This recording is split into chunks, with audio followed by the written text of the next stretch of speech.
Hello friends, जय Hind, good morning, Radhe Radhe. तो स्वागत है आपका अपने यूट्यूब चैनल एजुकेशनल नॉलेज पे। प्यारे साथियों, आज देखेंगे कक्षा 10 सामाजिक विज्ञान के अध्याय 3 से कौन हमारे बोर्ड परीक्षा के लिए महत्वपूर्ण प्रश्न बनने वाले हैं। प्यारे साथियों, सबसे पहले तो हम आपको ये बताएंगे कि आप लोग अगर विद्यालय का नोट्स बनाएं तो उससे पढ़ें तो सबसे बेहतर है, क्योंकि नोट्स भी हमारे किताब से ही बनता है और गाइड भी किताब से बनती है। और अगर गाइड में देखा जाए तो गाइड के लिए सबसे अच्छा हम रिकमेंड करेंगे आप आर्यहंत पब्लिकेशंस का लीजिए, क्योंकि उसमें जो चीज़ें हैं और जितना मैटर दिया गया बहुत ही बेहतरीन और सटीक मिलेगा। बाकी ये जो गाइड हम लिए हैं ये बहुत ज़्यादा सटीक नहीं है, लेकिन इसमें से भी हम जो मतलब आपको प्रश्न करवाएंगे या देखने को मिलेगा वह कहीं ना कहीं ज़्यादातर आने की संभावनाएं हैं। तो चलिए शुरू करते हैं आज का अपना क्लास। पहले बहुविकल्पी प्रश्न देखेंगे। निम्नलिखित में से कौन सा खनिज अपक्षयित पदार्थ के अपशिष्ट भार को त्यागता हुआ चट्टानों के अपघटन से बनता है? तो देखेंगे क कोयला, ख बॉक्साइट, ग सोना, घ जस्ता। तो यहाँ ख हो जाएगा बॉक्साइट। झारखंड में स्थित कोडरमा निम्नलिखित में से किस खनिज का अग्रणी उत्पादक है? तो जो कोडरमा माना गया है या जिसके लिए वो फेमस है, झारखंड का कोडरमा अग्रणी उत्पादक है। इस तरह से भी क्वेश्चन पूछ सकता है। तो बॉक्साइट, अभ्रक, लौह अयस्क, तांबा। तो अभ्रक के लिए अग्रणी माना गया है।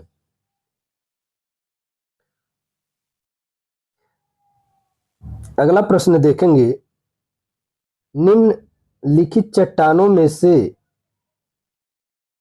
किस चट्टान के स्तरों में खनिजों का निक्षेपण और संचयन होता है? तलछटी चट्टानें, आग्नेय चट्टानें, कायांतरित चट्टानें, उपरोक्त में से कोई नहीं। तो तलछटी चट्टानों का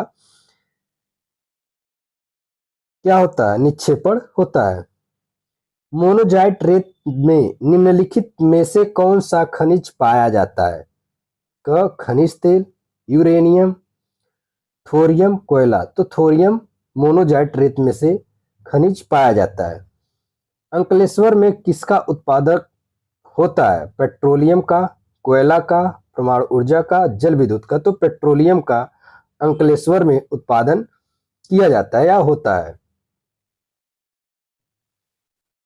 भारत ने अपने परमाणु विस्फोटक कहाँ किए थे? भारत ने अपने परमाणु विस्फोटक कहाँ किए थे, यानी परमाणु विस्फोट कहाँ किया था, परीक्षण कहाँ किया था? तो जोधपुर में, ट्राम्बे में, बीकानेर में, पोखरण में। तो घ हो जाएगा पोखरण में। यानी भारत पहला परमाणु परीक्षण जो है राजस्थान के पोखरण में किया था। यहाँ क्वेश्चंस देखिए, इस गाइड की यही कमी है कि मतलब प्रश्न पूछने के भी कहीं कहीं तौर तरीके आपको सही नहीं मिलेंगे। शब्दों की और वाक्यों की त्रुटियां बहुत ज्यादा है। ये गाइड हम गलती से ले लिए हैं, लेकिन कोई बात नहीं, आपको हम उसे सही कराते हुए आगे बढ़ेंगे। तो कहाँ? पोखरण में। कोटा परमाणु शक्ति केंद्र कहाँ स्थित है? गुजरात में, राजस्थान में, हरियाणा में, उत्तराखंड में। तो राजस्थान में। बहुत सारे लोगों को पता होगा कि ज्यादातर बच्चे कहाँ जाते हैं तैयारी करने के लिए? कोटा में। तो कोटा परमाणु शक्ति केंद्र भी स्थित है। कोयले में सबसे बड़े भंडार कहाँ पाए जाते हैं? सोन नदी के घाटी में, महानदी के घाटी में, दामोदर नदी के घाटी में, छत्तीसगढ़ के मैदानों में। तो दामोदर नदी के घाटी में सबसे ज्यादा कोयले के भंडार पाए जाते हैं। आप लोग कमेंट्स करिए कि सबसे ज्यादा कोयला किस राज्य में पाया जाता है। बढ़ते हैं अगले प्रश्न की तरफ। प्यारे साथियों, देखिए समय बहुत कम रह गया है, फरवरी हमारा आने वाला है, इसलिए आप बोर्ड परीक्षा के लिए दृढ़ संकल्प होकर के दिन रात जब भी आपको समय मिले बेटा पढ़ाई करिए, क्योंकि समय निकल गया तो फिर आपके हाथ कुछ भी आने वाला नहीं है सिवाय पछताने के। इसलिए पढ़ाई अपने जी जान पूरे ऊर्जा के साथ करिए। चलिए अगले प्रश्न की तरफ बढ़ते हैं। पेट्रोलियम के बिना प्राकृतिक गैस के भंडार कहाँ खोजे गए हैं? तेलंगाना में, तमिलनाडु में, उत्तर प्रदेश में, त्रिपुरा और राजस्थान में। क्या प्रश्न पूछ रहा है? पेट्रोलियम के बिना प्राकृतिक गैस के भंडार। तो त्रिपुरा और राजस्थान में ये खोजे गए हैं। झरिया प्रसिद्ध है किस लिए भाई? लौह अयस्क के लिए, कोयला के लिए, तांबे के लिए, बॉक्साइट के लिए। तो कोयले के लिए झरिया प्रसिद्ध है और ये आपका झारखंड में पाया जाता है। जैसे झारखंड जैसे झरिया। निम्नलिखित में से कौन सा नवीकरण योग्य संसाधन नहीं है? बहुत पूछता है नवीकरण और अनवीकरण। देखिए लगातार इधर पूछा गया है प्रश्न। तो पवन ऊर्जा, जल, जीवाश्म ईंधन, वन। जब भी पूछेगा नवीकरण तो जीवाश्म ईंधन हो जाएगा। निम्नलिखित में से कौन सा नगर भारत की इलेक्ट्रॉनिक राजधानी के रूप में जाना जाता है? दिल्ली, लखनऊ, भोपाल, बेंगलुरु। तो बेंगलुरु को इलेक्ट्रिक सिटी भी कहा जाता है और इलेक्ट्रॉनिक राजधानी भी कहा जाता है। भारत में पवन ऊर्जा का विशाल केंद्र कहाँ स्थित है? उत्तराखंड में, तमिलनाडु में, हिमाचल प्रदेश में और राजस्थान में। तो तमिलनाडु में उपस्थित है। प्यारे साथियों, आप लोग पहली बार बोर्ड परीक्षा में बैठने जा रहे हैं और पहली बार बोर्ड परीक्षा में सम्मिलित होंगे। तो देखिए सबसे पहले बात क्या है कि आप जब भी बहुविकल्पी प्रश्न करें तो चारों विकल्प को पहले बहुत अच्छे से ध्यान से पढ़ें, फिर वहां से जो सही आपका विकल्प है उसे टिक करें।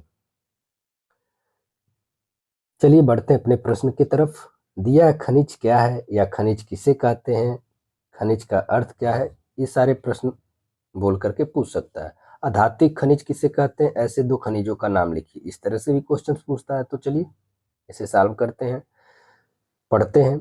खनिज प्राकृतिक रूप से विद्यमान एक समरूप तत्व है जिसकी एक निश्चित आंतरिक संरचना है। खनिज प्राकृत में अनेक रूपों में पाए जाते हैं जिनमें कठोर हीरा व कोमल चूना तक सम्मिलित होता है।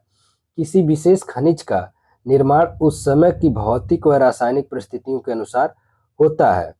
इसी के परिणाम स्वरूप खनिजों में विविध रंग, कठोरता, चमक, घनत्व तथा विविध क्रिस्टल पाए जाते हैं। अधात्विक क्या होता है? अभ्रक, नमक, पोटास आदि ये अधात्विक होते हैं। कभी कभी आपसे प्रश्न पूछा जाएगा कि खनिजों का वर्गीकरण करिए। तो खनिज दो प्रकार के पाए जाते हैं, पहला धात्विक और दूसरा अधात्विक। यहाँ देखिए खनिजों को सामान्यतः धात्विक, अधात्विक तथा ऊर्जा खनिजों में वर्गीकृत किया गया है। तो धात्विक खनिज जैसे लौह धातु के खनिज क्या होते हैं? लोहा, मैंगनीज, निकिल आदि। अलौह में तांबा, सीसा। अब देखिए लौह और अलौह में अंतर होता है। अलौह में क्या आ गया? तांबा, सीसा, बॉक्साइट आदि बहुमूल्य खनिजों के अंतर्गत सोना, चांदी, प्लेटिनम आदि सम्मिलित है। अधात्विक अभ्रक, नमक, पोटास, सल्फर, चूना, पत्थर आदि ऊर्जा खनिजों में कोयला, पेट्रोलियम और प्राकृतिक गैस आदि को सम्मिलित किया गया। अब देखिए जिनसे ऊर्जा का निर्माण किया जाता है उन्हें हम ऊर्जा खनिज कहते हैं। उम्मीद करते हैं ये बातें आप लोग को बहुत अच्छे से समझ में आ रही होंगी। दिया भारत के 3 प्रसिद्ध अभ्रक उत्पादक राज्यों के नाम लिखिए। तो झारखंड, बिहार, आंध्र प्रदेश एवं तेलंगाना। ये 4 राज्य ऐसे हैं जहां अभ्रक बहुत ज्यादा निकलता है। वाणिज्यिक ऊर्जा के स्रोत क्या है? कोयला, पेट्रोलियम, प्राकृतिक गैस, जल विद्युत और परमाणु ऊर्जा वाणिज्यिक ऊर्जा के स्रोत हैं। फिर देखेंगे परंपरागत ऊर्जा के स्रोत क्या है। क्वेश्चन इस तरह से भी पूछ सकता है, ऊर्जा के परंपरागत स्रोत किसे कहते हैं? भारत में खनिज तत्वों के 2 स्रोतों के नाम लिखिए। तो आप उसका आंसर लिखेंगे, वे स्रोत जो ताप एवं जल विद्युत के रूप में पाए जाते हैं परंपरागत ऊर्जा के स्रोत कहलाते हैं। कोयला, पेट्रोलियम, प्राकृतिक गैस तथा विद्युत ताप एवं जल विद्युत दोनों परंपरागत ऊर्जा के स्रोत हैं। ठीक है साथियों। फिर दिया है बॉक्साइट की क्या उपयोगिता है? बॉक्साइट का उपयोग एल्यूमीनियम बनाने में किया जाता है। इसके अतिरिक्त चीनी, मिट्टी के बर्तन, मिट्टी का तेल साफ करने, सीमेंट तथा रासायनिक पदार्थों में उपयोग किया जाता है। किसका? बॉक्साइट का। सबसे इंपॉर्टेंट प्रश्न है, मतलब देखिए एक ही लाइन का ये प्रश्न है लेकिन बहुत इंपॉर्टेंट है। कभी कोई पूछता है भारत के परमाणु ऊर्जा केंद्रों के नाम लिखिए। तो यहाँ दिया 4 परमाणु ऊर्जा केंद्र। तारापुर कहाँ है? महाराष्ट्र में। रावत भाटा, कोटा राजस्थान में है। नरौरा बुलंदशहर उत्तर प्रदेश में एवं कलपक्कम चेन्नई तमिलनाडु में है। प्यारे साथियों ये हमारे प्रश्न थे और भी इसमें आपके प्रश्न है, एक और यहाँ प्रश्न हम करवा देंगे, बायोगैस के प्रमुख स्रोत लिखिए। तो बायोगैस के प्रमुख स्रोत कृषि अपशिष्ट, कूड़ा कचरा एवं जैव पदार्थ जैसे गोबर एवं मुर्गियों के अवशेष तथा मलमूत्र आदि बायोगैस के प्रमुख स्रोत है। प्यारे साथियों, अगर आप लोग बहुत ज़्यादा बहुविकल्पी प्रश्न देखना चाहते हैं तो आप हमारे इस चैनल पे के प्लेलिस्ट में जाइए। वहाँ कक्षा 10 के सामाजिक विज्ञान का एक प्लेलिस्ट हमने बना रखा है। वहाँ से आपको बहुत ज़्यादा हर एक चैप्टर से बहुविकल्पी प्रश्न देखने को मिलेंगे और आपको वहाँ से प्रीवियस ईयर पेपर भी बहुत अच्छे से सॉल्व कराया गया है, उसे भी देखने को मिलेगा। और अगर आप हमारे चैनल पर नए हैं तो चैनल को सब्सक्राइब जरूर करिए। धन्यवाद। राधे राधे। अपना ख्याल रखिए और बहुत अच्छे से मजबूती से अपने पढ़ाई को निरंतर करते रहिए।